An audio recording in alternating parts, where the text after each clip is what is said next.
অতিরিক্ত লাভ করে ভোক্তাদের উপর চাপ সৃষ্টি না করার আহ্বান জানিয়েছেন মৎস্য ও প্রাণী সম্পদ প্রতিমন্ত্রী সুলতান সালাউদ্দিন টুকু। পাশাপাশি খামারিরা যাতে ক্ষতিগ্রস্ত না হয় সেই বিষয়ে লক্ষ্য রাখার আহ্বান জানান প্রতিমন্ত্রী।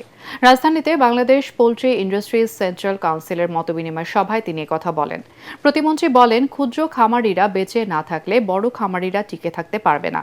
তাই পরস্পর সহযোগিতার মাধ্যমে উৎপাদন করার তাগিদ দেন তিনি।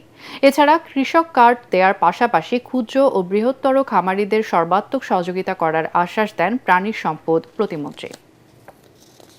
প্রত্যেক খামারে কিন্তু কৃষক কার্ডের আওতায় পড়বে না, কাজেই এগ্রিকালচার সেক্টর যে সুবিধা পাবে আপনারাও কিন্তু সেই সুবিধার আওতায় পড়ে যাচ্ছে। ক্ষুদ্র খামারিরা আর ক্রেডিটে আপনাদের কাছ থেকে এগুলি পাচ্ছেন আর কি। ক্ষুদ্র খামারিদেরকেও কিন্তু আপনাদেরকে বাঁচিয়ে রাখতে হবে।